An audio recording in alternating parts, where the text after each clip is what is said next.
Jessie webinar on the contested legacy of Václav Havel in Central Europe. I don't need to tell this audience that Václav Havel was probably the most influential intellectual dissident statesman from Central Europe in the last half century, author of great political essays like The Power of the Powerless, a leader of Charter 77, the leader of the Velvet Revolution, the last president of a democratic Czechoslovakia and the first president of a democratic Czech Republic. Václav Havel died in December 2011, so this is in a sense to mark the 10th anniversary of his death. In some sense, he was fortunate enough to have died before a great wave of nationalist populism spread across Central Europe, as it did across other parts of Europe, with nationalist populist governments coming to power across the region. However, more recently, we have seen what one might optimistically call a Havelian turn, first with the election of President Čaputová in Slovakia, more recently with the narrow defeat of Andrej Babiš in the Czech Republic by a united front of opposition parties. I've just come from Budapest, where there is a united opposition behind a candidate standing against Viktor Orbán. I'm speaking from Warsaw, where there's also some positive development. And of course, the EU is standing up, at least to some extent, for values which Václav Havel represented and embodied. We have a great panel to discuss Havel's contested legacy. Let me very briefly introduce them. Jacques Rupnik in Paris, just back from Bratislava, is, I think it's fair to say, the doyen of Central European studies in France and the Czech Republic and more broadly. His academic life has been at Sciences Po, author of many distinguished books and articles on Central Europe, and relevantly for this theme, a former advisor to Václav Havel and friend of Václav Havel. So no one knows this subject better than Jacques Rupnik. Michal Šimečka started brilliantly by studying at Oxford with us, doing his MPhil, but went on to even greater things with the Progressive Slovakia Party in Slovak politics, vice president of that party, now an MEP, and very relevantly, the Parliament's rapporteur on the mechanism for democracy, the rule of law, and fundamental rights, which is such an important issue in relation, particularly to Poland and Hungary at the moment. Last but not least, Jessie Barton Hronešová, again started brilliantly by being our student at Oxford, now a Marie Curie Fellow at UNC Chapel Hill and an Associate Fellow of the European Programme at Chatham House.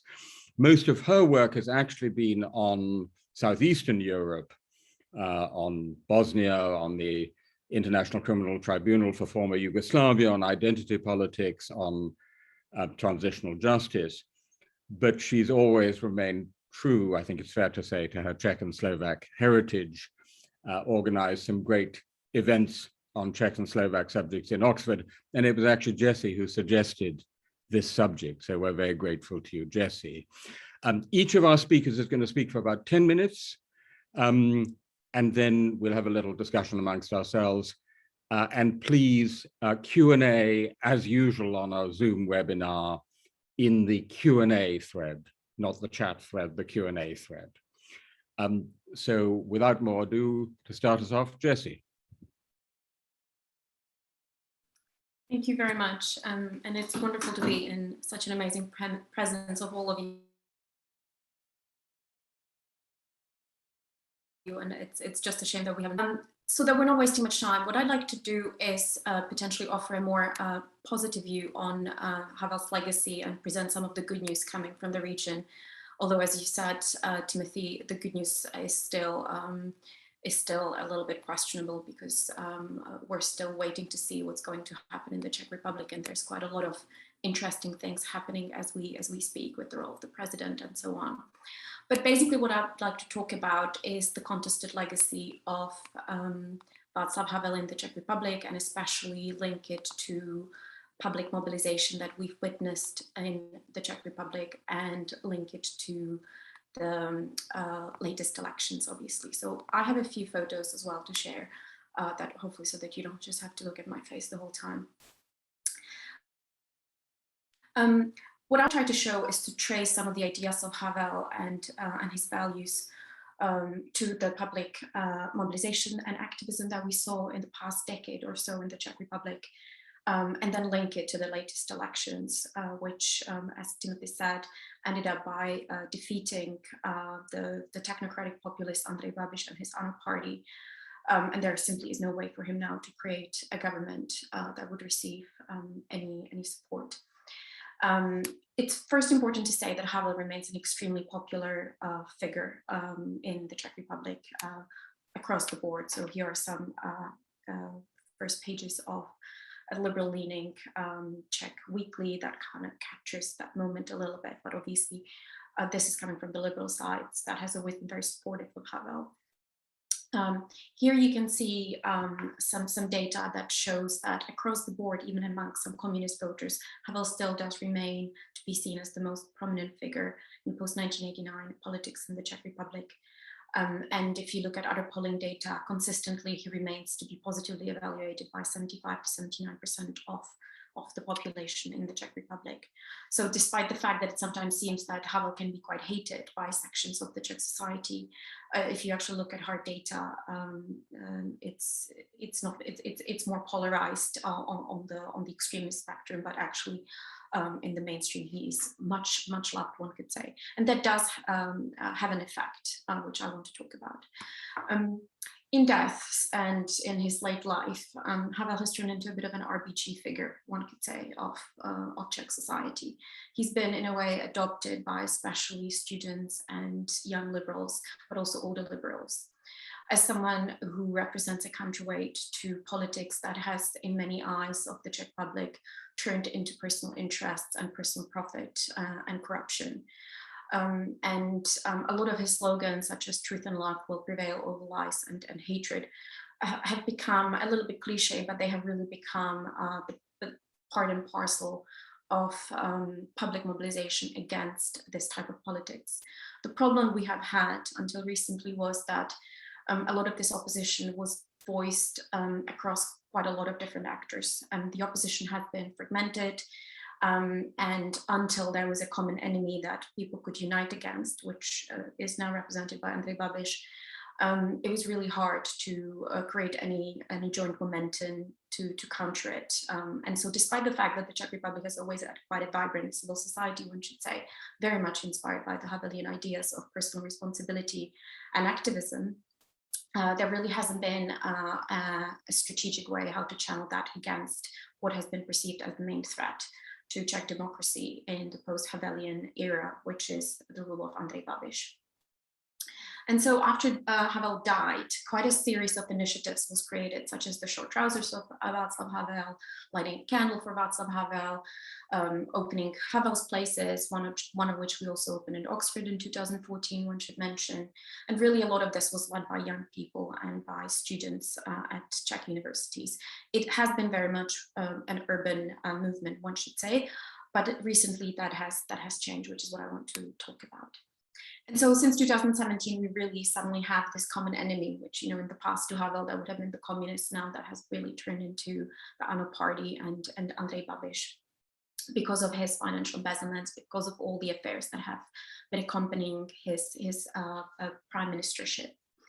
And soon after the 2017 elections, two very young students of philosophy and theology, and I think that is really important to mention this here, as well, presented a petition to Babiš saying, okay, this is what you promised in the elections, that you will observe democracy, that you will respect freedom of media and so on, so why don't you deliver on this?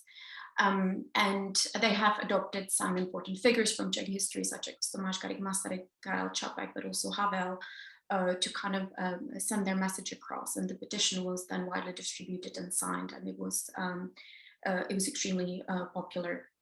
When Babiš did not really react in the way that they wanted, they created a big movement called Million Moments for Democracy. And I won't go into the details of this movement, but if we look at, and I have studied quite closely recently, because this is also part of my new project, research project that actually does involve the Czech Republic as well and Central Europe more widely. If you actually do study their programmatic kind of views and where their movement comes from, it is full of Havelian ideas. They created an idea of principled Czech Republic, which is based on kindness, on critical thinking, and personal courage, which do, as we say, as Timothy said, empower the powerless, but also especially in the essays and in the discussion that Havel had with Kundera in particular in 1969 about the role of the Czech nation, if you like, these principles and values really do come across very strongly. And so they created this Million Moments for Democracy, which then turned into a much larger movement. And the Havelian ideas can also be traced through some important street protests where Havel has been in a way adopted by the street, if you like. I have participated in quite a lot of these demonstrations that these two, and there were many more actually, students or young people organized, and Havel has become part and parcel of all of these protests.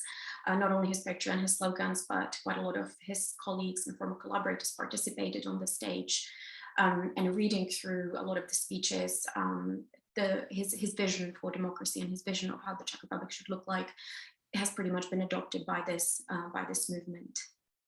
Again, I won't go into the details, maybe we'll have time in the Q&A. And I should also stress that although this might have started by young people, this has turned into a much wider one. My 87-year-old grandma has been campaigning for this movement as well. And so it hasn't only been a young people's thing, it really has been across the board.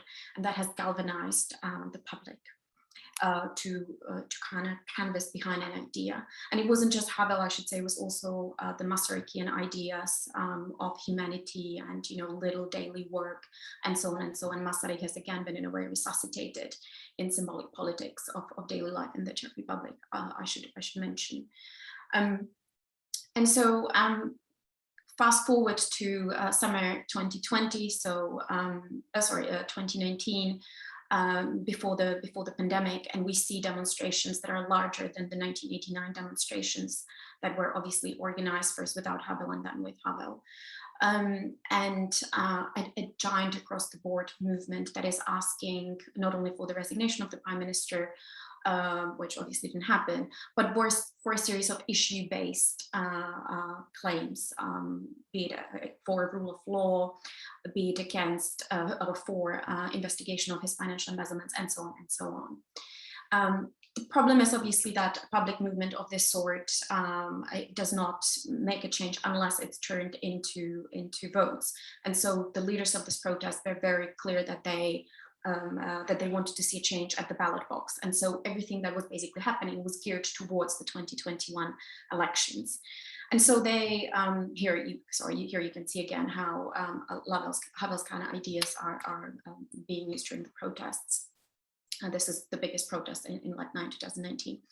And so basically what happened during the pandemic was a lot of negotiations between the so-called Momentaries, so the two main leaders of the protest, and the opposition parties. And they have been encouraging them from the start to create a joint kind of opposition wall against Babiš and to run on a joint platform and to basically end this fragmentization, to join forces and run against Babiš. There was a lot more politics that has happened since then, which again we can talk about later, but this is basically the bottom line. And that has in the end happened. We saw the creation of two coalitions, two pro-democracy coalitions, one of them more liberal leaning, which is the Pirates with the mayors, and one could say more conservative, which is the ODS, the Christian Democratic Union, and Tilko 9, which in the end did win. So this hasn't necessarily been a victory of liberalism, one should say. And it also has been quite a fragile victory. If you look at the distribution of the votes, the populist/extremist got quite a lot of the vote in the end. But because of the electoral system, it has not really transferred into them making a feasible government. And so in those really short 10 minutes, what I wanted to say is that the Havelian ideas have really first transpired through the mobilization of the street that we saw, but then also influenced how the elections were run because the Momentaries were also part of the pre-electoral counter negotiations. And I think these elections, although I don't want to be too optimistic about some of the outcomes, but they were quite path-breaking in Czech history. We now have more women in parliament, for example, 25%. We, for the first time, do not have the Communist Party in parliament. For the first time, we don't have the oldest Czech party in the government, and so on and so on. So I know I'm pretty much out of time, but if I may, I would just like to read from a statement by the Momentaries, by this movement, which is very brief. Last year at this time, or to commemorate the 9th anniversary of Havel's death, which I think really captures where they were coming from and how they were inspired by Havel. So here I quote: "Dear fellow citizens, this is how Václav Havel used to begin his speeches. Since 2011, Havel has not written any new speeches for us. He has been engaged in another company. Let us recall the power of civil society, which relied on doubt, self-irony, awareness of the absurdity of human affairs and hope. We commemorate the 9 years since the death of this playwright, dissident, and our president. 9 years is not a round anniversary, but next time it may be too late. It will be after the elections, which will fundamentally affect the development in the coming years. Let us support all the parties that subscribe to his legacy, and let us finally get rid of those who are mainly concerned with their own power and self-interest. Let's learn how to talk to each other again and how to return kindness, critical thinking, and courage in the public sphere and take responsibility for the development of our society. Let us now, in a time of serious crisis and uncertainty, light a candle for Václav Havel and remember the hope he could bring. Unconditional hope, hope that does not demand profits, hope of personal conviction, and hope for the future, whatever it may be." That's me. Thank you very much. Thank you very much indeed, Jessie. That was great. And I think there's sort of two interesting aspects you brought out. One is the sort of philosophical values legacy of Václav Havel, and the other is political strategy. And it'd be interesting to talk about to what extent popular front / unity coalition politics can be understood as a Havelian legacy rather than just a necessary tactic in today's politics. Jacques, would you like to take it up from there? Good afternoon, everybody, and good to be discussing Havel's legacy in not in a commemorative mode, but rather looking at the present. I think that if one tries to make a connections between those legacies and today, I mean, there are first the question of rights, human rights, but the rule of law, that was one of the important legacies. The second was you cannot build a democracy without civil society, the interplay between democratic institutions, parties, and civil society. That was absolutely key to what Havel was after. And there was a strong commitment to Europe, to building Europe. And I would say on all these grounds, despite I have a slightly more, I wouldn't say skeptical, but perhaps less upbeat a version from that we've just heard from Jessie, which I very much appreciated. And I will try to explain why. Because between what Havels tried to do, in other words, carry into the politics of post-1989, some of the democratic thinking, some of the experiences, some of the insights that came from the period when you had to invent ways of keeping, let's say, the democratic idea or reinventing democratic ideas in the context of unfreedom. So I would say his friends, the people who shared his views, they vanished from politics more or less around 92. That was the when there was a split in the civic forum and the civic movement, which mainly gathered Havel's friends, got 4.9% in June 92.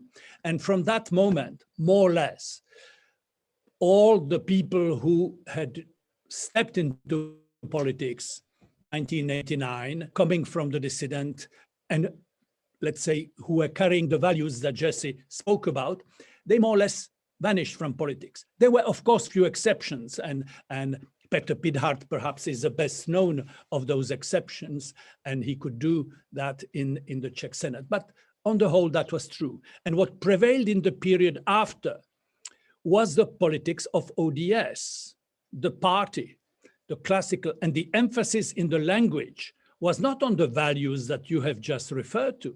It was not, truth. They were laughing at truth.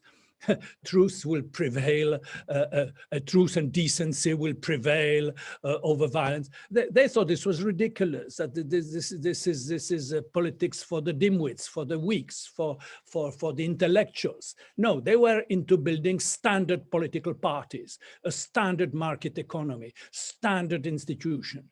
And they built, everything had to be so standard until it was completely empty.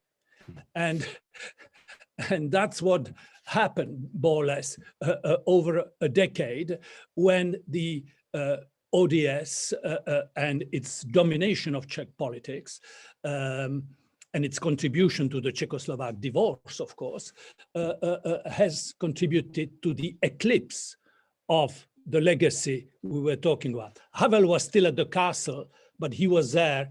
The French say, l'arbre qui cache la forêt. He was there still as a continuity with something that was no longer there. So I'm deliberately taking the, as you can see, the opposite angle, but perhaps also then try to say why what Jessie was talking about is important, that there are, when more or less we moved from dissidents into politics, replaced by prognostics, economic experts, Václav Klaus, Zeman, the president, all of them economists who reduced politics to economics, basically, and adaptation to economic forces. And then they were later replaced by oligarchs, such as Mr. Babiš, a populist entrepreneur. So he's not a populist like Kaczynski or Orban, with an ideology and with a sense of a mission, and that he has to rescue Western civilization from the hordes of immigrants. But he developed a concept on politics on which he got elected, which was basically saying, and these are quotes, Parliament is a talk shop. All they do is jibber jabber. They talk. They do nothing. They need to act. So that was the first thing. The second thing is the state should be run like a company. This is a quote from a guy who became prime minister. He got elected on that. So, we are far away from Havel's values when somebody like Babiš, an entrepreneur, comes into politics. Well, he first buys media and then steps into politics, and from economic entrepreneur becomes political entrepreneur. I move promptly to the current scene. He's been defeated in the election. And the nice thing about this kind of entrepreneurial populist, that he has accepted defeat and left. It cannot be said of all the populist leaders. We have seen in Washington some who have greater difficulty leaving their office, but that is, okay. It didn't happen in the Czech case.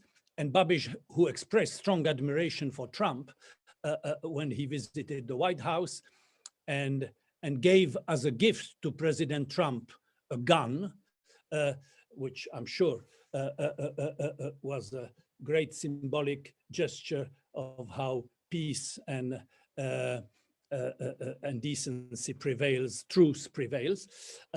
So Babiš is out.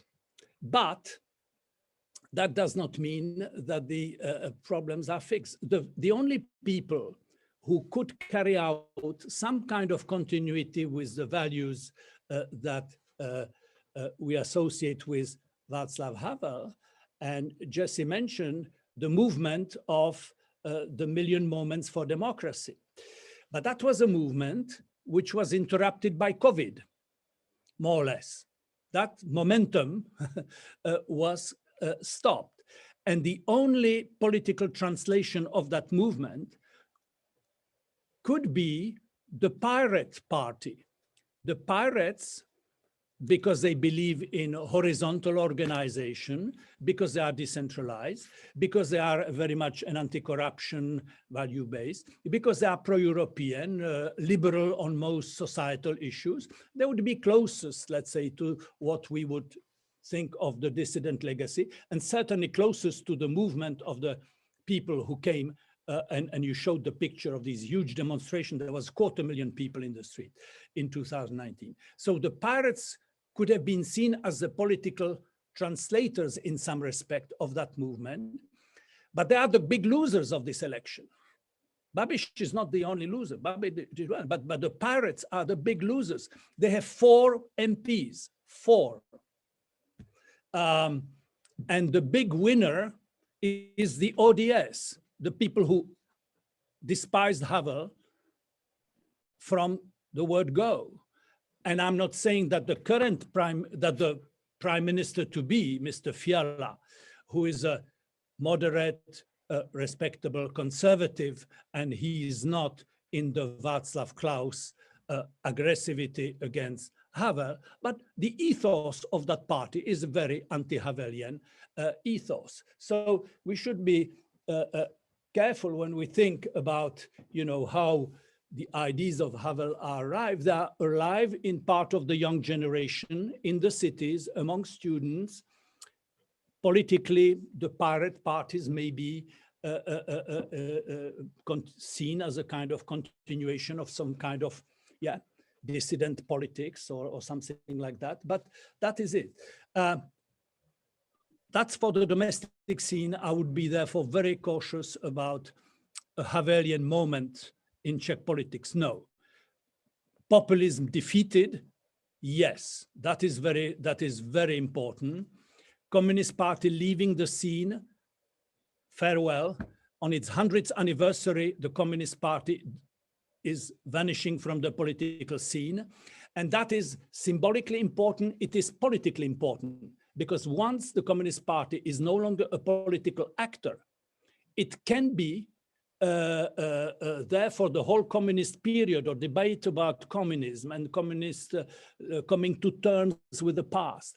All this can be done now in a different perspective, because this is a closed chapter. And it's very important.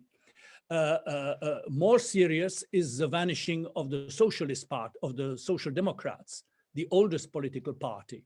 Therefore, you have no left, so to speak, in the parliament, and the Czech politics will be very lopsided. You have a right-wing government, left vanishing, and you have 20%, 1 million votes that have not been represented in parliament. So, we had 1 million moments for democracy, but we have 1 million votes that are lost for various mini parties, but they represent 1 million people who are not represented. And the question will be, if the left is not there, who will represent them? Perhaps different kind of populism. My final point would be about Havel's legacy that is associated with Central Europe. And that, his first speech in the Polish Sejm, January 1990, is about that. We are coming out of the communist system. We have to work together, and we have a common agenda, a democratic agenda that we have to build together. And it's a Central European agenda. We have to fill the void left, he says, by the Austro-Hungarian Empire. So it's not just left by the Soviet Empire, but by the Austro-Hungarian Empire. And there was this meeting in Bratislava in April 1990, which I remember very vividly, which was the sort of a forerunner of Visegrad. And then finally Visegrad founded in February 91. Who was at Visegrad? 3 dissidents: Václav Havel, Lech Valenza, and Arpad Göncz, a Hungarian dissident writer who became president. So you had 3 presidents who were 3 former dissidents. Their agenda, as I said, democracy, dismantling Soviet system, and Central European cooperation closely connected to European integration.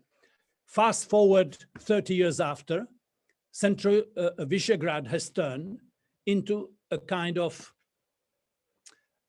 Eurosceptic or potentially Europhobic grouping, at least in some quarters. And we will have chance to discuss it. Tim has just been in Budapest, and we will hear from Michal Šimečka about the European. And I don't want to be too long, but I would say the important thing, there are two things. First, the leaders of this backlash against liberal democracy and against Europe are two former dissidents. So if we think dissident legacies and things, Havel, you know, yeah, but there are dissident legacies that can turn into the opposite of what Havel stood for.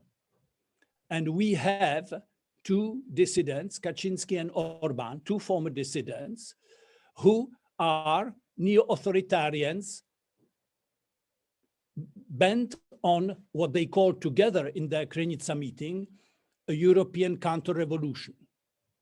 So this is Visegrad turned upside down, and it tells us that to be a former dissident doesn't make you necessarily a Democrat or liberal Democrat or defender of liberal values. You have many people who opposed communism for all sorts of reasons, and they can turn out to be authoritarian nationalists. Why not? So that is one thing. Second thing is that they created this Eurosceptic posture, anti-Brussels, in the midst of the migrant crisis 2015. This is where it coalesced. Well, the good news about the Slovak developments, Michal will be talking about it, and I don't want to preempt, although I'm coming from Bratislava, so I'm still very influenced by what I've heard from all quarters, including from the president, whom I greatly admire. She's certainly the best news that came from that region in number of years. And the election in Prague, despite all the reservations that I have made about the new coalition, which is a great relief from Mr. Babiš, but it's not necessarily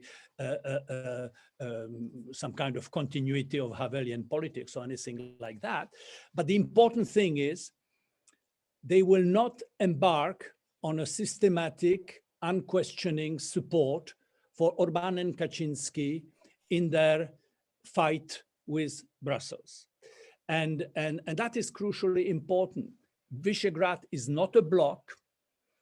It has really the Polish-Hungarian alliance, but you also have a Czechoslovak. The Czech and Slovaks are increasingly, I think, politically like-minded, at least on this issue, and they will be pragmatically pro-European and definitely not embarking on any kind of unquestioning support for EU, for Orban and Kaczynski's challenge to the EU on the rule of law, or actually on other issues as well. Sorry, I've been too long, but looking forward to hear others. Thank you very much, Jacques. And I just want to pick up on that point, because it occurred to me when we were speaking that our title should not just be Václav Havel's contested legacy in Central Europe, but in the name of, in the contention about what Central Europe stands for. Because as you indicated, Viktor Orban makes his ethno-nationalist, conservative, Christian, xenophobic, anti-immigration stance explicitly in the name of Central Europe. He says this is the core of Central European identity. This is the true Central Europe, standing up for the true Europe. If you look at the speech he gave at the Matthias Corvinus College in Budapest. So it is also a contest about the meaning of the term Central Europe, which I think is a great bridge to you, Michal. Perhaps you'd like to take us to Slovakia and then to Brussels and the EU. Yes, thank you very much, Tim. And I have to say first that how it's quite a pleasure and an immense honor to be as a panelist at the sort of famed European Studies seminar. I should add that Tim was saying that I spent 2 years, 2 great years at St. Antony's, and well, nothing really trumps that. So I'm sorry that I can't be there physically, but really happy to be here with Jacques and Jessie and Tim, of course. And secondly, I should also say that I'm not a scholar, so just a ordinary politician. So also my presentation won't be too structured or coherent. So it's going to be more like a few random thoughts on Slovakia and perhaps the legacy of Havel or Havels ideas in Slovakia and on the EU. So first on Slovakia, which is an interesting case. I mean, when it comes to our Slovak relationship to Václav Havel, it's obviously much weaker than in the case of the Czech Republic, as Jessie has presented it. The truth of the matter is that certainly not a majority, and I would rather say minority of Slovaks would consider Václav Havel kind of their president, although he was, of course, their president when he was the president of Czechoslovakia.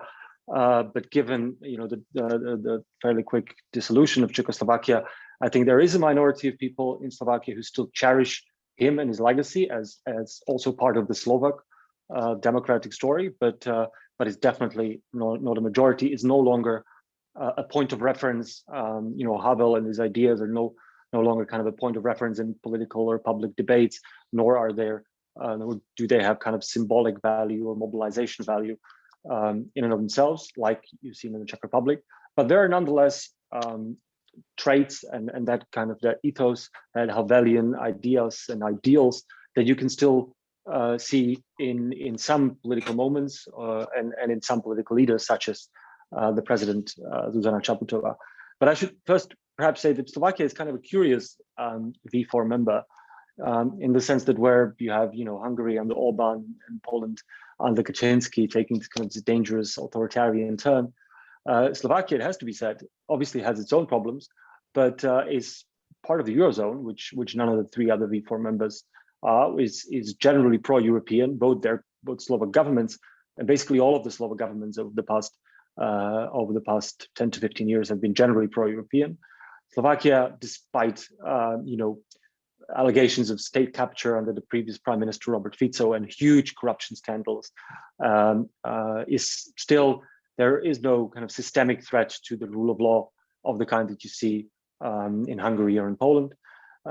Also, Slovakia has a very strong independent media, which again is in stark contrast to the way things are in Hungary or Poland, or indeed in the Czech Republic.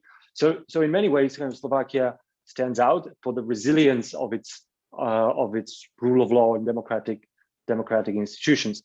On the other hand, of course, what you don't have, even after last year's elections, where the kind of the corrupt oligarchy government of Robert Fico was voted up, what you still don't have is our political forces that would draw upon Havel's legacy to perhaps offer some kind of politics of hope, inspiration, or perhaps some kind of a positive vision. I think we're still in our politics in Slovakia kind of trapped in that in that post-communist malaise. But there were 2 important moments in the past, let's say 3 years now, which recalled kind of the ethos of Václav Havel. The first one was, and many of you might recall, the murder of the Slovak investigative journalist Jan Kuciak. That was in 2018.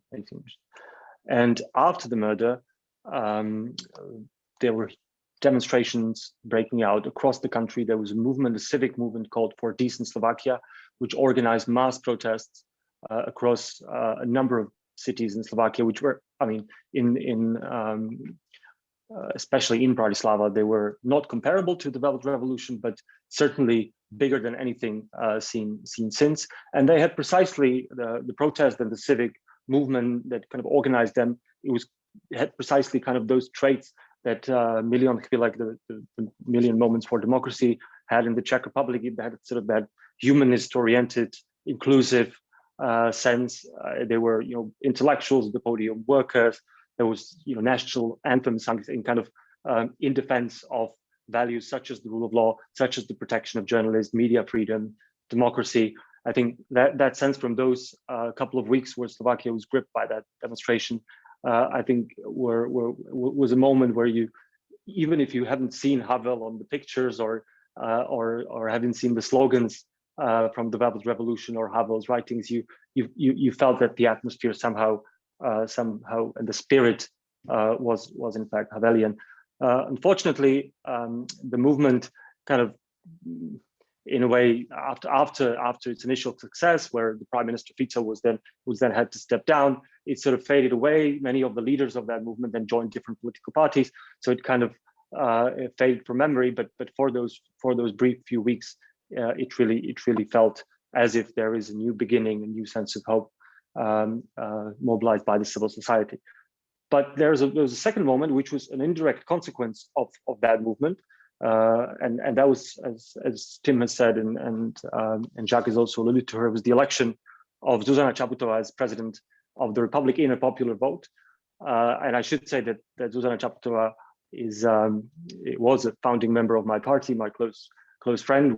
I worked on her campaign. We basically founded the political party Progressive Slovakia together, and the election was something completely unexpected, because especially given the context of Central Europe, where you had Orbán and Kaczynski and Babiš, the election of somebody like Zuzana Čaputová, who was an activist, an anti-corruption activist, who was speaking softly, who had that kind of humility and that, would you say, empathy and idealism in her, and talking the way she did about minorities, also in the campaign, about values, about Europe, about the environment, for instance.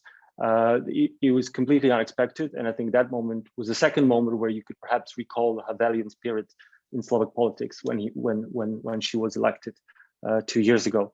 Now, the problem is, of course, that she's alone now, and not just in Central Europe, but also in Slovakia. The current government is certainly better than the government of Robert Fico, but what you certainly don't have is some kind of aspirational politics with moral integrity and with vision of the kind that Václav Havel is associated with.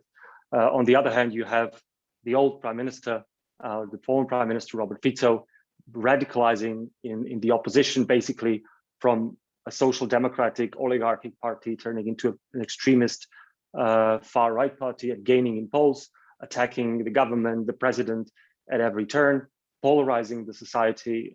So what I fear is that unless there's some disruptive change in Slovak politics, what you basically have is at the next elections is a choice between the status quo, which, as I said at the beginning, is fairly okay compared to Hungary and Poland in the sense that we are a functioning democracy in Slovakia, but you have a choice between that and the return of Robert Fico, who I fear would be, if he ever returned to power, would be way more ruthless and would indeed seek to dismantle democratic institutions and rule of law in the same way that Orbán does, for the simple reason that he's fighting for his life. Now that he sees that many of his corrupt friends are put in jail for embezzlement, for corruption, for all the different misdeeds, he absolutely knows that whenever he has the chance to get into power again, he would make sure he doesn't lose it again. So I fear that for the moment things are fairly okay, but extremely unstable in Slovakia, and indeed the threat of the kind of populist, oligarchic, and by then anti-European force embodied by Robert Fico, the threat of that in Slovakia is very much real. Now, I wanted to talk briefly also about Havel's legacy in Visegrad, but Jacques Rupnik covered it pretty well. And I absolutely agree with his assessment how the idea of Visegrad, which was cooperation of Central European nations to strengthen Europe and to strengthen rule of law and European values has basically been turned upside down and now become a counter-revolution, or now become basically a vehicle for attacking European unity and European values. I think there's beyond what he said, I think there's one interesting irony, which is that, and Václav Havel was also talking about this in his speeches, also in the European Parliament in 2000, that there was an obligation, perhaps a more responsibility for Central European nations to bring their unique experience of struggles against the communist dictatorship to the table, to bring fresh new ideas and new perspectives when they join the European Union, precisely because of their experience, which obviously the Western European nations didn't have. So there was this expectation. Havel articulated it as well in the early 2000s. And now what you have with Hungary and Poland in particular is a complete perversion of that, because now you have, say, the Hungarian government, the Hungarian justice minister, basically comparing the European Union to the Soviet Union, and essentially drawing on or armed with Hungary's experience with the communists and with fighting dictatorship, saying that precisely because of their experience, they are now willing to fight the European Union because the danger of oppression is the same. And this is again the narrative that the Polish government is using as well. So I think this is particularly perverse, that the experience that Havel thought that new member states or Central Europe would use to make Europe a better place, that very same experience is now in a perverted way used by leaders of Poland and Hungary to attack the European Union. Finally, I should say a word about how the European Union is dealing with all this, and what the European Union is drawing on Havel's legacy, or at least defending Havel's legacy. And this is tricky because I think it is not. And I think especially when you look at Václav Havel's speeches, and that speech in the European Parliament in particular, what he effectively says is that Europe should never lose sight of the fact that it's first and foremost a community of values, and that the European Union derives its strength from the common values of democracy, of rule of law, of human rights, of solidarity. And he goes on to criticize the fact that the EU has become more of a sort of a technocratic economic project focused on running the single market and churning out legislation and doing this or that, and bureaucratizing things at some point. But he wanted, and then he called on Europe and the European Union to return to remember that first and foremost it's a union of values. And when you read that, and when you look at what's happening in the EU today, how the EU doesn't have the courage, doesn't have the innovative ideas perhaps, or doesn't have the institutions to deal with the challenges to democracy and human rights, or the crisis of democracy, human rights, and rule of law in Poland and Hungary among its member states, you have to say that the European Union really certainly went astray. And if Václav Havel was, and I'm absolutely convinced of that, if he was looking at the situation today, this is what he would say. And the problem, of course, is that the European Union, contrary to what many, especially in Central Europe, believed, was in fact always more of an economic project. Ever since the 50s, ever since the first European communities, it was always meant to be primarily kind of a single market, bring down barriers, whereas it was the Council of Europe which was meant to care about values such as human rights and democracies. And these ideals and these values were only built into the European Union later on in the 1990s and in the Lisbon Treaty, because never, or at least not in the last 30 years, people have thought that it could be possible that you would have a member state which would be so flagrantly disregarding these values. So one should perhaps remember that the European Union was and remains an economic project. That's why it doesn't have the tools to deal with a situation like you have in Hungary, where you basically have a non-democratic member state. And that brings me to the final point, which is that there's a dilemma facing the EU and about what to do with Poland, what to do with Hungary. And the dilemma is interesting because there are two legacies or two main tenets of Havel's thought on Europe here in apparent conflict. One is the unification of Europe, and he was an helped bring that about. And he was a strong believer in a united Europe. And the other one is a Europe that stands for its values. And now you have an Angela Merkel, and last week actually put it very bluntly, she wants to save European unity. And that's why she has to sacrifice, in a way, her the European values and the fight for that, because she doesn't want to push Poland or Hungary too strongly because she fears that it might break Europe again into a Western half and into an Eastern half. So this is the dilemma that at least Angela Merkel is presenting, and it's a dilemma for those of us who follow Havel's ideals as well, because on the one hand you have Europe values, on the other hand you have Europe united. I would stop here. I do have some thoughts on why this dilemma is false and how it should be addressed, but I'll leave that to the Q&A. Michal, thank you very much. And I think we want to go quite soon to that exactly question. While I'm inviting attendees to put their questions into the Q&A, or simply say you'd like to ask a question, and I think I have the power to give you the mic. One comment and one question to the three of you. The comment is that in an odd way, we've defined a Havelian moment. That is to say, Jessie quite rightly said that the Million Chvílek demos in 2019 were a Havelian moment. And then Jacques said this election wasn't a Havelian moment. And then you, Michal, said the demos in Slovakia after the murder of Kuciak were a Havelian moment. And I think that's right. We instinctively feel that an eruption of civil society activism, mass mobilization at a critical moment, that is a Havelian moment. So I think we've, perhaps almost by accident, kind of defined a Havelian moment, or at least one kind of Havelian moment. Maybe there are other kinds of Havelian moment. Unless Jessie wanted to come in specifically on, did you want to come in on the Havelian moment? And then I'll come back to EU. Yeah, so I just wanted a few comments on Czech domestic politics, if I may, but I don't want to get bogged down. No, please do. So I just had a few comments because I completely agree with Jacques. We had a huge digression, and as Michal was saying that as well, there are so many things about current politics that Havel's probably turning in his grave looking at this.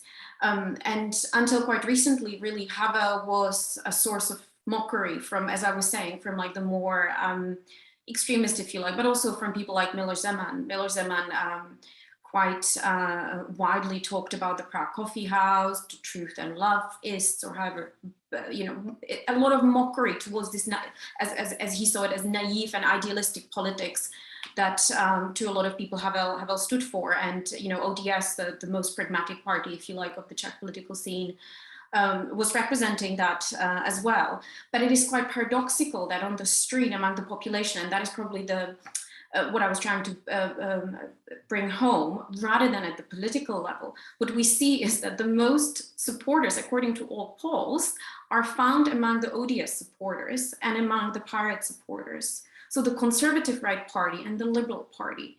And yes, as Jacques is saying, that the Pirates being potentially the only natural kind of candidate for carrying these Havelian ideas through, and also then being really the biggest losers of the elections, but in a little bit of a paradoxical way, because the reasons why they actually lost, so to speak, in the way they did are quite strategic. It's a lot to do about circling the candidates, etc., etc. It's a lot to do with like how the elections are run, but it also had a lot to do with the fact that Babiš felt that they were the only ones that he could actually directly attack, because the rest of them he potentially could have created coalitions. And it is true, the elections were not a victory of Havelian ideas whatsoever.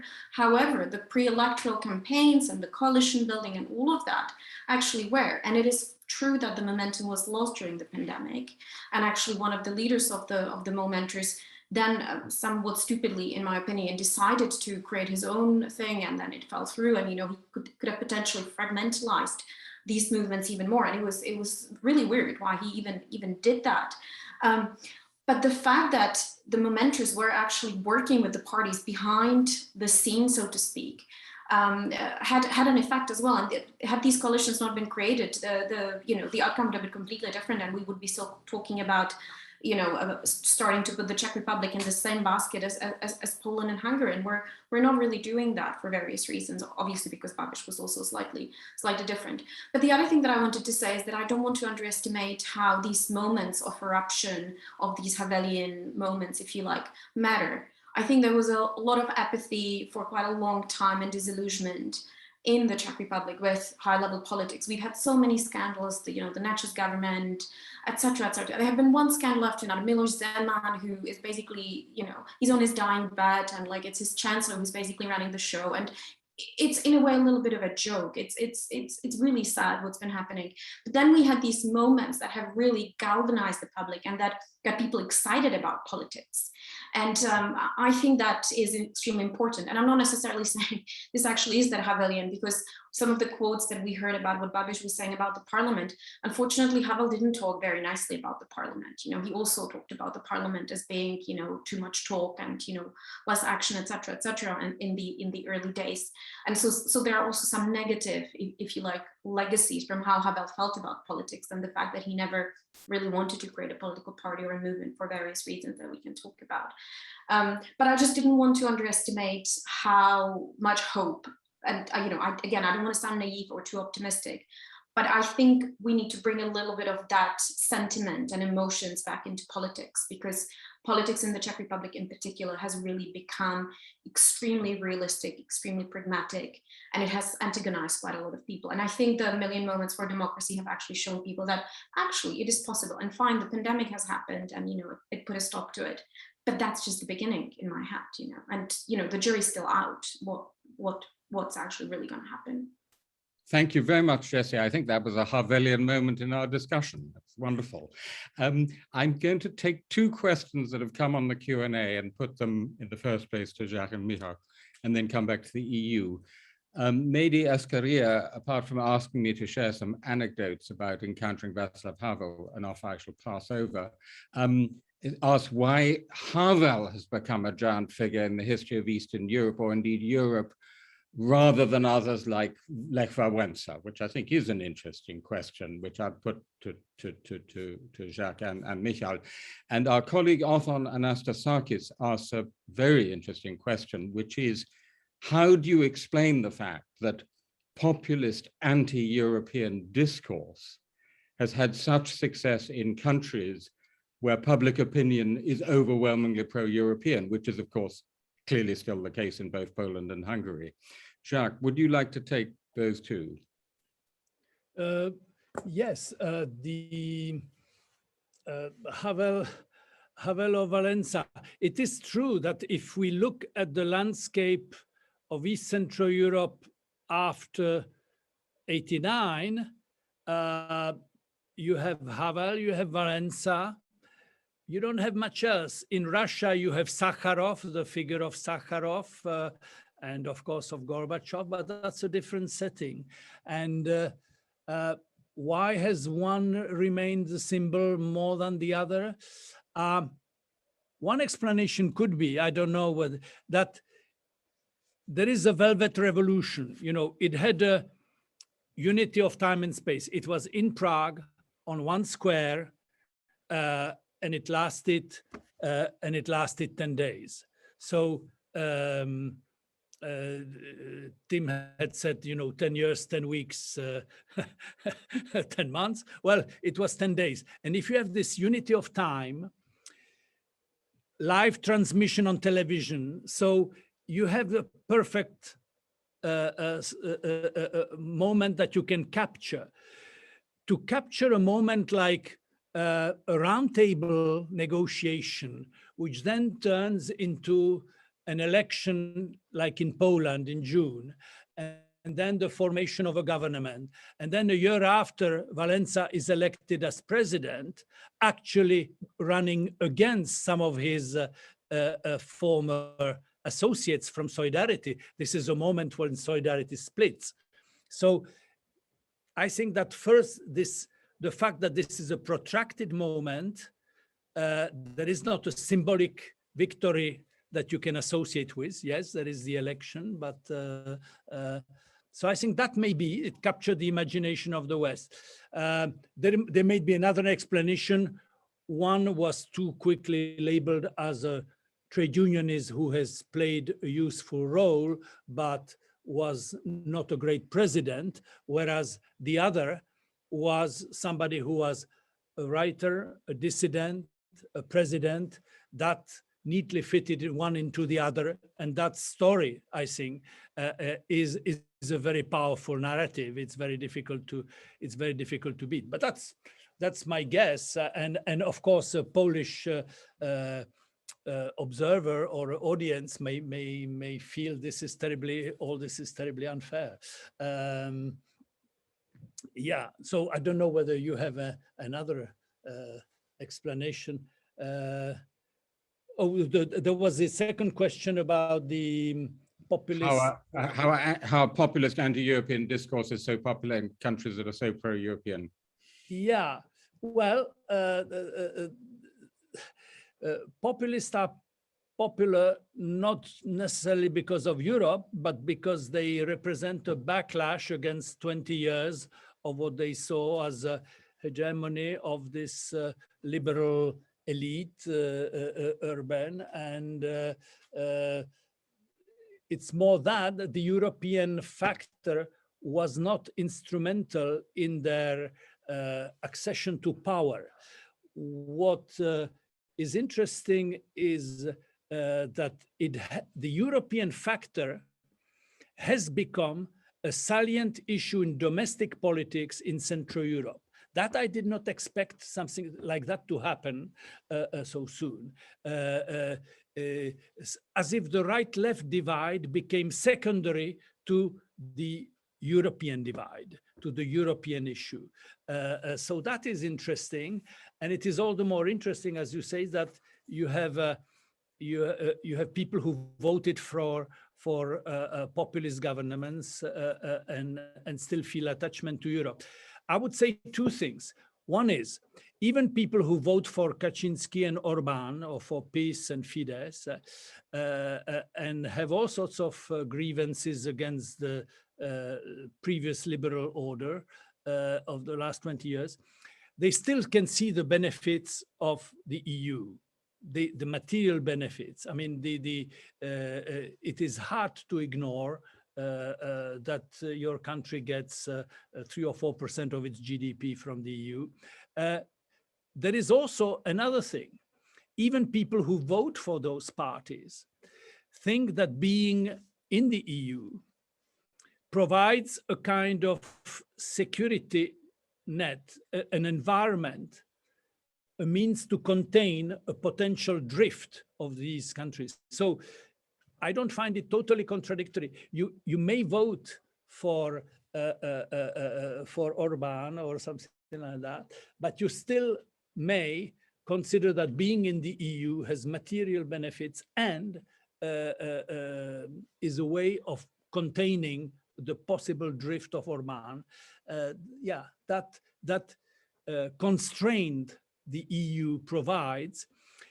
You provide a constraint from above when you cannot constrain them from below, and that may be an element as well.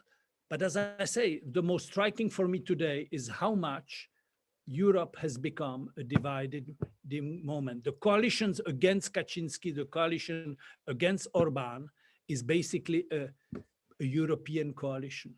Yes, although interestingly, Jacques, I suppose one could say that the fact that Europe has become a key issue of contestation in a way shows that the return to Europe, the great ideal of 1989, has succeeded, because Europe was then this sacred ideal, like going to paradise, in which it would be all good things. Now it's a reality which is contested as in all other European countries. So in a paradoxical and perhaps perverse way, it is a kind of a normalization of a European debate. Yeah, absolutely. No, absolutely. Yeah. Could I, encouraging people to put questions in the Q&A rather than the chat, but I do have a question in the chat from our Richard von Weizsäcker visiting fellow Martin Schulze-Wessel, who is a historian, amongst other things, of Czechoslovakia. And I think Jessie was going to take this one up. He said he was really struck by the fact that even ANO and KSCM voters think that Havel was the most formative politician in the Czech Republic, whereas you would absolutely never get that said about Wałęsa in Poland, for example, which is true. So Jessie, would you like to have a stab at explaining that?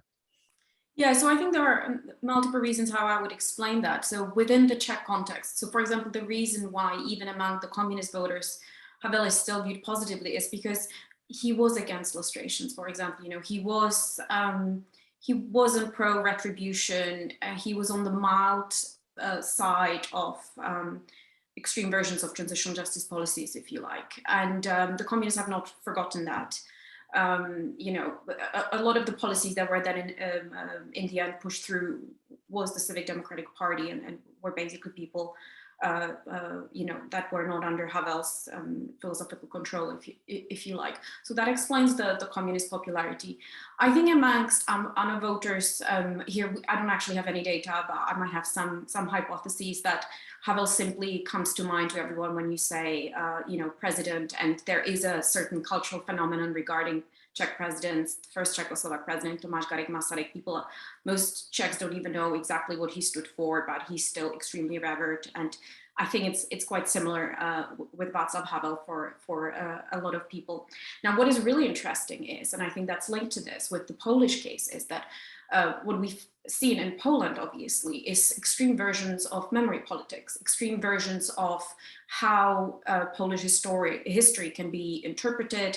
What is the role of historians? You know, we have the anti-Polish kind of, what's it called, identity laws, hardcore versions of memory laws, where you really have, as some authors call it, you do have these memory warriors in the peace government that are really trying to sanction anyone and persecute anyone, you know, fine anyone. It was even part of the criminal law suggestions at some point, who would talk disparagingly about Poles and their history. And actually, Lech Wałęsa was involved in quite a lot of these memory wars as well, in quite a negative way. And he did get bogged down in quite a lot of these discussions that became extremely polarizing. Now, you don't really have these mnemonic wars whatsoever, not whatsoever, but you don't have them in the same way in the Czech Republic. You very rarely would have high-level politicians getting involved in this. Whereas it would be the civil society that is running quite a lot of these memory events, and you know, you have a lot of civil society involvement in memory politics, if you like, but you don't have the same as you have in Poland and obviously in Hungary as well. And I do think that you know, Wałęsa has really also become part of this and has become a lot more part of the daily politics, which Havel has really, even as a president, he's tried to stay away from, and he tried to be a bridge builder rather than anyone who would, you know, who would really get feverishly involved in any of these discussions. So I think that's part of the explanation, but it's mainly focused on the Czech side. I think maybe Tim or Jacques, you might want to add to the Polish side a little bit as well. Yes. So memory wars.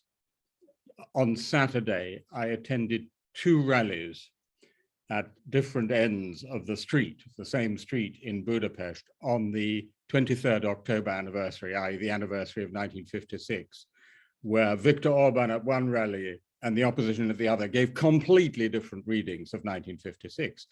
The Orban reading was, we stood up to the Soviet Union then, and in that spirit, we're now standing up to the European Union. He actually said that it's a new kind of Brezhnev doctrine coming from the European Union. And there are these people like George Soros, who he said are trying to take Hungary from the hands of the Virgin Mary and give it over to Brussels. There's the rhetoric for you. I think it'd be, Václav Havel would like us to get onto this question, which Michal asked at the end, of what we actually want the European Union to do in respect of anti-liberal and anti-European governments, particularly in Poland and Hungary, because Michal made the, I think, absolutely crucial point that for all the fact that in the first 10 articles of the Treaty of the European Union, you have more about democracy, rule of law, and human rights than in many national constitutions. It's right up there. The reality is that the Europe of values has been it has been retrofitted into the European Economic Community, but we haven't effectively made the linkage between the two things still. So, Michal, could I come back to you? I think you had something you wanted to say on that, and then I'll come to Jessie and Jacques on that. Yes, thank you very much, Tim. So, a number of points. The first one is indeed that the European Union is not equipped to deal with a situation like this. And it's interesting because I remember having a conversation I think in Berlin a couple of months ago with a couple of years ago now with a US academic who says, well, what's the big deal? Why can't the European Union function if one or more member states are not democracies? I mean, what's the big problem? I mean, the US functioned for a quite long period of its history with states that were racist or anti, well, not non-democratic, definitely, and why can't it work? And the problem, I think, for the European Union, precisely because it's not a federation, it cannot even practically, I think, have a future if not all of the 27 member states are democracies, because we don't have a federal government in the EU. We don't have a president. All is decided. Most of it is decided by governments, which have to trust each other, and that trust among leaders, among governments, among judiciaries, among authorities, is based on the fact that all the 27 leaders are democratically elected, that all the 27 judiciaries are independent for political pressure, that all the 27 prosecutors are working independently. If you don't have that, if you don't have that trust, none of the EU policies that we have, not the single market or Schengen or anything we do, is going to last because that trust will no longer be there. So my main point is that that contrary to what many, and I think even Angela Merkel might believe, there is no future for a European Union or for this degree of integration that we have unless we address the problem of authoritarianism among member states. So, and this would also be my answer to the kind of dilemma which Angela Merkel posed over the Polish problem, so to say, or the Polish challenge to the European Union is either you, as a European Union, you could do, or as the European Commission and the Council, you could say, enough is enough, and with the kinds of stuff that Viktor Orban is doing, or with the kind of this destruction of independent judiciary that's happening in Poland, Poland and Hungary should be denied European funds, because I mean, this is all our public money. This is European taxpayers' money, and countries, governments that don't respect common rules, that don't have independent police, independent judiciary, simply shouldn't be granted that money, because obviously, if you don't have an independent police or independent prosecutor or independent judge, there's a great likelihood that if that European money is ever stolen or embezzled or whatever, there's never going to be an investigation. So that money is not secure. The problem, of course, is that if we go this kind of nuclear option, so to speak, and really deny Poland and Hungary, billions and tens of billions of euros, that the fear, at least the German fear for the moment, the government fear, is that it's going to again break the European Union into Western and Eastern half, basically undo the work of Václav Havel in a way, right? But what my argument is, also based on the previous point, is that the European Union will corrode and slowly kind of in a way fragment and even perhaps divide, precisely if we don't act and if we don't safeguard the core values of the European Union, because that's its strength, not just in kind of a lofty rhetorical way, but also in the practical ways of implementing EU policies. If you don't do anything now, and if you say, well, we could let Poland destroy its judiciary, we could let Orban run things in an autocratic way, if nothing happens, if there's no consequence, then you might have other member states, other populist leaders copycat that, and you'll have the breakup of the European Union at some point, obviously slowly and gradually, the erosion of the European project anyway. So I think that's a false dilemma. and from where I'm sitting, if the European Union doesn't act to protect its values and doesn't use the tools that it has, including the financial conditionality, I think that would be an existential threat for the EU going forward. And I also think that this is what Václav Havel would say, and this particular juncture in time, that this is what we should protect. Specifically, Michal, because you're the man in Brussels, the EU should withhold Next Generation EU Recovery Fund money until Poland does what? Until Hungary does what, concretely? Yes, I mean, it's quite technical, but there are two separate issues with regards to the money. One is that the European Commission and the European Council, this is an urgent issue, need to approve the so-called recovery and resilience plan of the Hungarian and Polish governments. And these plans were submitted by the two governments, Brussels. There are plans on how to spend tens of billions of euro from the special kind of recovery fund. And the Commission has to either approve it, and the Council then has to either approve it or not, or withhold the money for now. My recommendation, the European Parliament's recommendation, is to not approve, not to give a positive recommendation to these two recovery plans, which would mean that for the moment neither Poland nor Hungary receives the first payments until, when it comes to Poland, until Poland implements the rulings, all the rulings of the European Court of Justice related to the rule of law and independent judiciary in Poland, until Poland complies with the rulings of the European Court of Justice. So that's kind of one thing. And then separately, there's a new legislation, a regulation that it's enforced since January this year, that allows the European Commission and then the European Council to suspend payments from not just the recovery money, but all of the European budget to governments that transgress rule of law.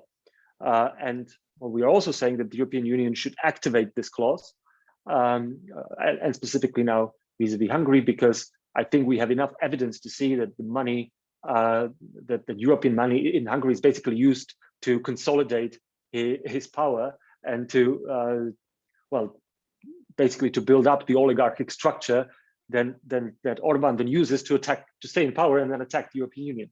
So there are two things. One is the immediate decision on the plan and on immediate payments. The second is the triggering of the so-called conditionality regulation. I think the Commission should do both because obviously it would be best to resolve this with dialogue, but there has been dialogue for years with both Hungary and Poland. It's gotten us nowhere. The situation is even worse than it was. And I think the Polish Prime Minister in particular, with his statements, with his appearance in the European Parliament, has kind of made it pretty clear that he's not really interested in any dialogue because he's just being more and more aggressive. So I think this is what the European Union should do, to have the courage, to use another Havelian, to allude to, one trait of Havel's politics, to have the courage of your convictions and do something, even though it's perhaps risky. And just very quickly, Michal, because you told us a specific ask for recovery fund, i.e. Next Generation EU for Poland. You haven't told us a specific ask for Hungary. I think on Hungary, it would be the same. But I think Hungary, there's much more evidence of misuse of funds, of them more than misuse of channeled. So you can both withhold the payments, so reject the plan, but also immediately, I think you have enough evidence to activate the more structural tool, which is the conditionality regulation. So you can basically suspend all the, or at least parts of the European budget, as well as the recovery money. At the same time, and this is absolutely crucial, the regulation, which is more important in this sense because it also provides that Polish or Hungarian in this case, or whoever, their citizens, their economies, their SMEs, their municipalities will get the money, or at least a large part of it. It will just circumvent the governments, which are the problem. And you have that built into the regulation. And I think that's also something to keep in mind and something very important. I just want to underline that point. I just a couple of hours ago was talking to the mayor of Warsaw here in Warsaw, Rafał Trzaskowski. And of course, there is this alliance of the great capital cities of Central Europe, most of whom are in more liberal democratic hands. And it seems to me a crying shame that the EU hasn't had the strategic imagination to say we're going to give, say, 10% of those funds directly to the cities, directly to local government. Jacques or Jessie, did you want to come on this in this broader question of the EU and Central Europe? You're on mute, Mike. You're on mute, Jacques. Yeah, I think the whole question of EU and the rule of law has two separate dimensions. I think one is, I think, perfectly understandable to everybody, is that as Michal had said, you know, we have a set of shared norms, the acquis communautaire, legal norms, what have you. If we have a problem, a disagreement, we go to court, and it rests on us understanding that that there are independent courts. If you tell me your courts are not independent, then the whole system is being undermined. That, I think, can be understood by all, and therefore when the EU puts emphasis on separation of power, independence of the judiciary, or independence of the media, I think it has a clear case, and it can be understood by the public opinion of those countries. It's a much trickier thing, I feel, when the European Court is tempted to legislate on so-called societal issues. That is, when you have a whole range of issues going from abortion law to what Orban did last summer with this law about education, that you should refrain from LGBT content in the education of children, etc., etc. I'm not now talking about the substance of what they're trying to do.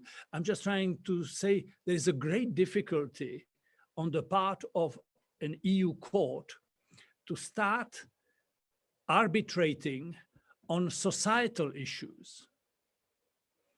And not only is it more difficult, but the public opinion in the countries concerned, not to mention the public opinion in Europe as a whole, is much more divided on those issues than it would be on the first aspect. If you ask people, you know, do you think Hungary should have a free media or independent courts? It's a no-brainer. It's a clear issue, and you can push it. If you start discussing, you know, the merits of LGBT education, what do you have in mind, and what school, etc., etc., there would be a feeling that the EU, and this is where the polarization between the progressive liberals and the conservative nationalists would come to, you know, basically the culture wars would be a key, would become a key issue in the European agenda. And I feel this is, and I'm not talking about the substance of the issue, I'm talking about the feasibility of it and the capacity to politically carry it through. And therefore my own advice would be very firm on the first aspect, you know, Polish reform of the judiciary is simply not acceptable in European terms. The debate about LGBT education, etc., can be debated forever, and our societies and our public opinions will be divided on. So that is my feeling. I'm talking, you know, just this is not. I don't have a doctrine on that or anything like that. This is my impression. And as I say, it is not related to the substance of the issues. We could, I think, fairly easily agree on the substance. I'm talking about the feasibility of it. And I'm talking also about the sensitivity of the public opinion in the countries concerned. Now, one point to what Michal said about these, about what EU is trying to do or it could do. Yeah, there are the two issues. There is a recovery fund, and there is a broader issue of the EU budget. And how does conditionality, so you can have two versions of conditionality. You could have a restricted version, and that would simply be, well, you want your share of the recovery budget. In that case, you must understand that EU taxpayers want to make sure that these funds are not misappropriated and that there is no corrupt deals. And therefore you need a certain supervision, and your judiciary or whatever instances should be able to oversee that.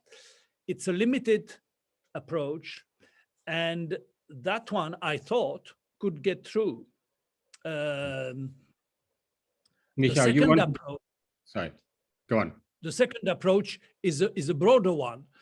If you want access to your EU budget money in the future, well, you will have to get your act together on reforming, on abandoning certain aspects of what you have done to the independence of the judiciary in the past few years. And that, I think, is a much tougher proposition. And that is why Merkel has dodged the issue so far.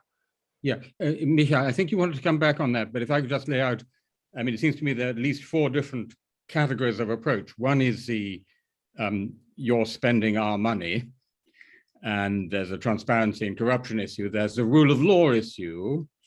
There are the societal issues, which can also be understood as value issues. And then there's defending democracy. So in the Polish case, actually, when it comes to defending democracy in this country, the issue of free media at this moment is much more important than the question of the judiciary. So far as the legal order of the EU is concerned, a constitutional court challenging the supremacy of EU law is a fundamental issue. But if your priority is defending Polish democracy, the people who've done the most to do that have been the United States, who talked Turkey to the Polish government and made sure they didn't get the main independent television station, TVN, sold away from its American owner, which guarantees its independence. So, Michal, do you want to come back on this question of prioritizing? Yes, thank you very much. And I also wanted to respond to what Jacques was referring to. And indeed, on your last point on democracy, you're absolutely right. The European Union, and now it might sound a bit harsh, but the European Union doesn't care about democracy in its member states. It doesn't have any legal tools to do anything about it. I mean, we have regulations on how vacuum cleaners should be designed, but there's absolutely no European legislation or anything, any tool to protect, say, election integrity. If there is a member state which rigs, or government which rigs elections, there's absolutely nothing the European Union would do or could do, because that's not part of the EU's legal order. So the European Union, in its present form, can only address problems that have to do with the rule of law, independence of the judiciary in particular, because judges in, say, Poland are also European judges. They also interpret and apply EU law. So there is a systemic threat to the common market, for instance. So this is kind of the peculiar way in which the European Union doesn't really care about democracies or the protection of journalists. It cares much more about law and about, say, the independence of judges, because that's the European Union at its core. It's a legal community. So that's to your question. For the moment, if Orban rigs the elections in spring, there's nothing the European Union can or will do about it. So yes, the priority is on the judiciary. Now, two quick points to what Jacques Rupnik was saying, and I absolutely agree that there should, and I think there are 2 myths that also the Hungarian government and the Polish government are kind of propagating in a way. One is that the European Union or Brussels or European Commission or whoever is kind of opposing a cultural agenda, a liberal cultural agenda onto these countries, onto these societies. And this is why Brussels is kind of attacking Poland or Hungary, because they don't like the fact that Hungary and Poland are Christian ultra-conservative governments. And I think this is absolutely wrong. And this is playing into the hands of that of the game that these governments want to play. There's absolutely nothing the EU, for instance, have done on the Polish anti-abortion legislation. Poland has de facto banned abortion, And there was absolutely nothing the European Union did or could do. Of course, the European Parliament has debated that, criticized that, but there's no legal enforcement to do anything. So I think it's absolutely key to keep in mind that what the European Union is only doing is to protect the core value of the rule of law in both Hungary and in Poland. Is doing nothing of the kind of cultural agenda that Hungarians or Poles the governments are now complaining about. And then there's a second myth, which in particular the Polish Prime Minister has been peddling, and that is that this debate about the Polish Constitutional Court kind of rejecting the primacy of EU law, that it's somehow a debate about EU competencies, about where EU law can go, how far the European Court of Justice could stretch, and about the relationship between the member states and the European Union. And I think this is completely false. It has nothing to do with that. Unfortunately, even Angela Merkel kind of bought into that when she said it after the council that, well, I mean, these are difficult questions about the relationship between member states and Brussels and competencies and constitutions. I think this is wrong. What we have to see is that this is just about the Polish governing party trying to take over Polish judiciary, Polish judges, have a centralizing kind of drive. And the European Court of Justice simply stood in the way. And so what the Polish government did and what the Polish Prime Minister did was to have the Constitutional Court of Poland declare that the European Court of Justice cannot say anything on the matter, just to remove that obstacle to centralize power and take over the courts. It's as simple as that. There's no there's no big debate about constitutionalism in Europe. So this is what I wanted to stress. Thanks very much, Michal. We're actually just over our allotted time. I've got 3 more questions. So what I'm going to do is bring in all 3 questions and then go in reverse order and let you pick and choose and make any concluding points you'd like to. So our colleague Hartmut Meyer asks Michal, but I guess anyone, to comment on Chinese investment and influence in Hungary, and the argument which is put forward in some US circles that the EU drives the Hungarian government into the wrong direction by being too critical about Orban, i.e. driving him into the hands of the Chinese. We have a question from Stefan Schwed, which is, we've been talking about all these differences between the 4 countries in Visegrad. At the level of civil society or societies more broadly, how much is there actually a sense of common identity and common destiny between the peoples of Central Europe? And the third question we have from the audience is from Adam Roberts, which is a question about NATO. I don't know what the question is about NATO. Adam, if you're there, I've just pressed a button that says allowed to talk.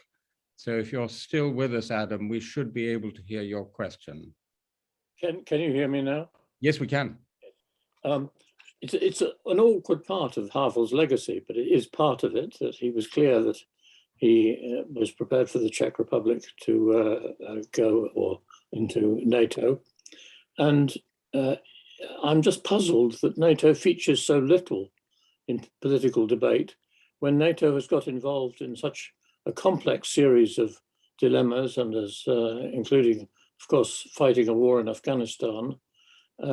Is there no NATO dimension at all to the Havel legacy that we need to think about?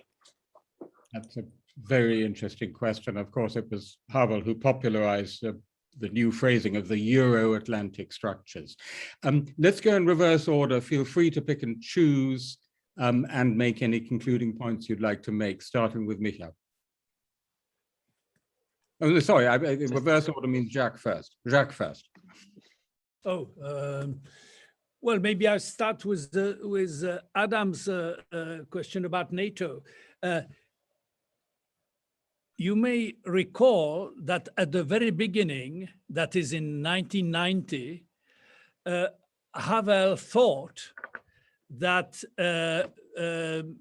end of the Cold War, end of the division of Europe, could also mean the demise of both alliances. The Warsaw Pact is going to be dismantled, and therefore the very raison d'etre of NATO would go on, and the two blocks would sort of unfold. That was the initial proposition. It was unclear what would come in its stead. And there were various suggestions, including the suggestion that Genscher at the time promoted, that the OSCE could become the new European transatlantic and European framework, etc., etc. That did not last long. And I think that especially when things started turning ugly in Yugoslavia,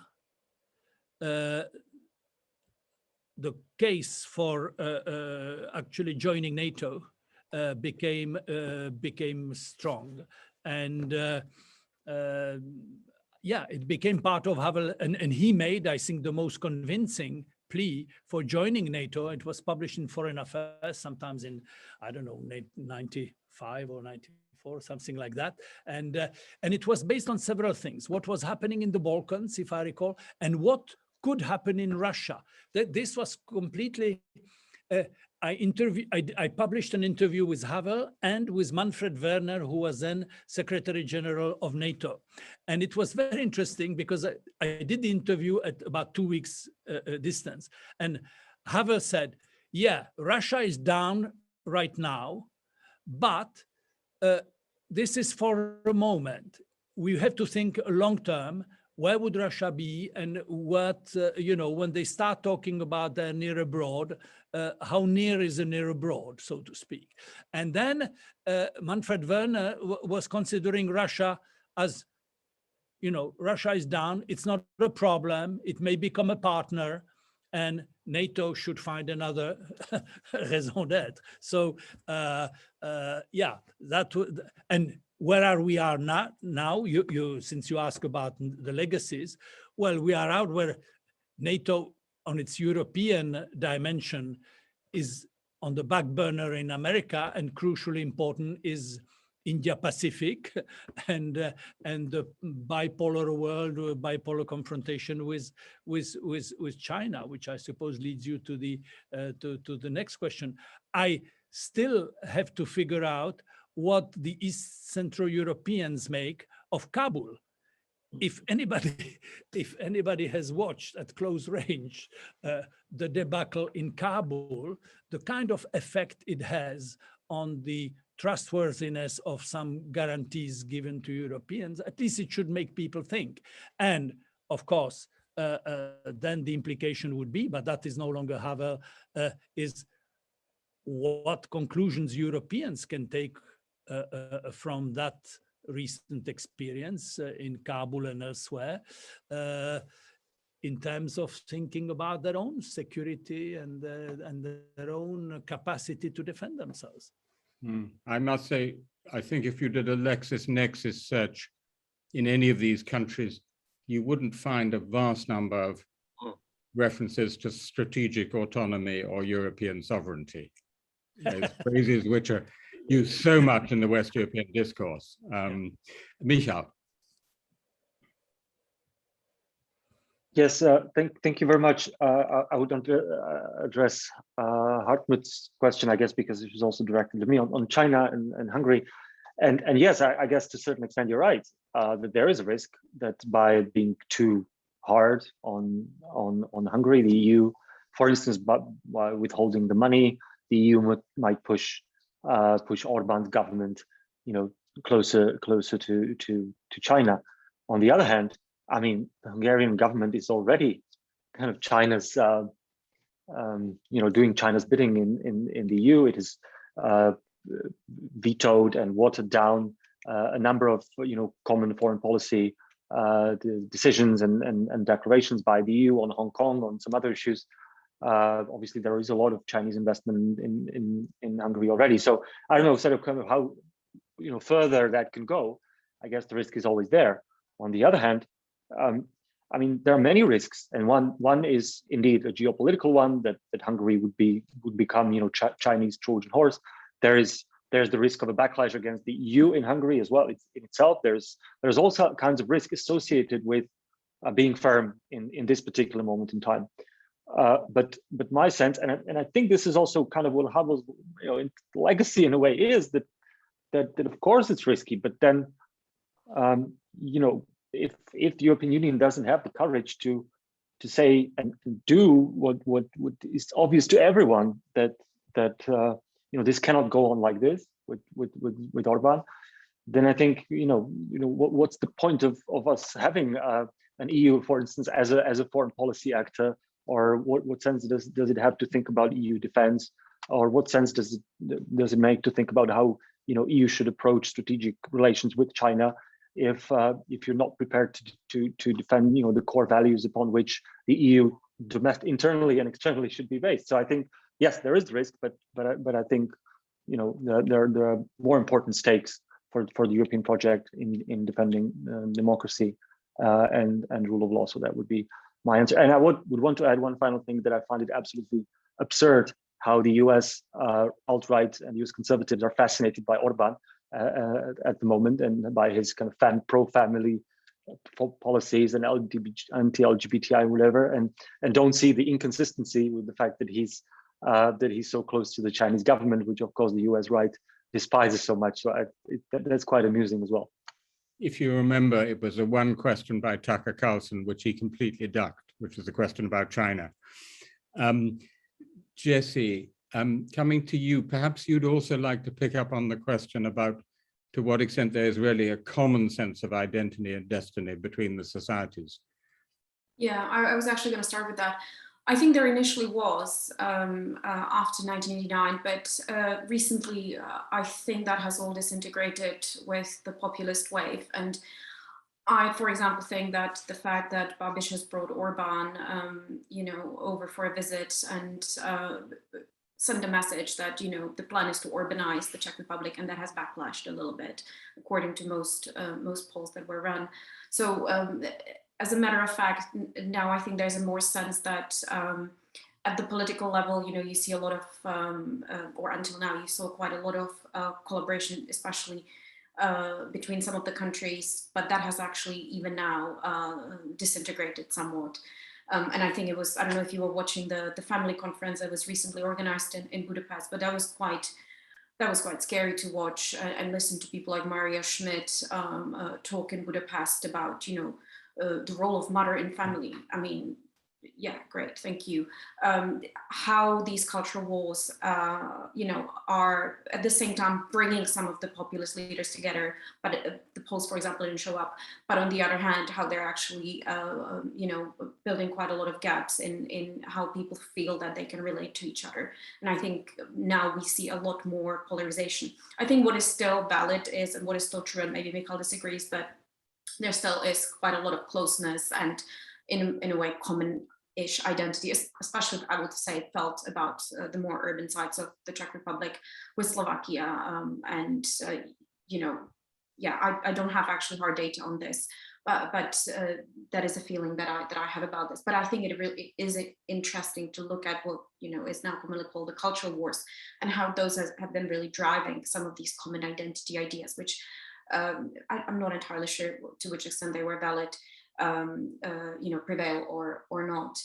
But I also want to just make a quick comment. We have been talking about Central Europe, but actually you see the effect of the European Union and in Southeastern Europe as well. And, the effect that is the EU driving Orban to China, or is the EU driving Vučić to China and Russia? I mean, it's a simplification obviously to say that it's the EU. And I think in Serbia, we see a little bit of the opposite to, what was said, that when the EU is talking positively about the progress that Serbia has made, it in a way validates and legitimizes Alexander Vučić's regime, who then goes on and to conduct a completely different foreign policy. And actually the Havelian values could be used and leveraged much more, I would say, from Brussels sides on a country such as Serbia. So I would agree with what Michal was saying about Hungary. Leverage it, use it. Because we actually see that the opposite is also true if you are too kind. we actually see the pretty much same development. And I would just say that in one of his last interviews that Havel made before he died, he was calling for, trying to be more inclusive, which was obviously her lifelong philosophy, building bridges, trying to introduce more equality, etc. And he's especially warned against scapegoating and against trying to find, the main scapegoats of what is happening in our societies, which is obviously what we've seen quite a lot. And he quite presciently said, who's going to be next that we're going to start attacking? Is it going to be the homosexuals? And really, that is what we've seen recently. So I think the cultural aspect of this, apart from the EU institutional kind of aspect that we've been talking about, is extremely important, obviously, but with the caveat that the EU has very limited powers there. So this is up to the domestic politics and up to the civil society that they were talking about, up to the watchdogs and the local politicians to make sure that this does not necessarily unravel completely across the board. Thank you very much, Jessie. Well, in the great debates about Central Europe, in the 1980s, in which both Jacques and I participated, one of the ideas was that Central Europe is a realm of the imagination, of the spirit, a kingdom of the spirit. And it's somehow suitable that we've been four people in four completely different places having this discussion about Central Europe as a kind of imagined realm. But I think what it has shown is that the question of who speaks for Central Europe and what we understand by Central Europe is still a live question. The fact that Orban makes his case in the name of Central Europe is in a way testimony to that. The other thing we've shown is that Václav Havel's legacy is very much alive, in that we've had a really animated discussion for an hour and 3/4, in which we all have views about what he might have said and what he would have said about particular issues. And actually, it's quite hard to think of another figure in the recent history of Central Europe, about whom one could have such a debate for an hour and 3/4. Possibly John Paul II, possibly. I'm not sure we could debate the ideas of Lech Wałęsa for an hour and 3/4 in quite the same way. So that, I think, is also a tribute to the fact that Havel's legacy is very much alive. Thank you, a big thank you to all three of you. It was a terrific discussion, and maybe we can meet again in 10 years' time and have an even more optimistic discussion. Thank you all very much. Thank you. Thank you very much. Thanks, Michal. Great to see you. Thanks, Jacques. Terrific to see you.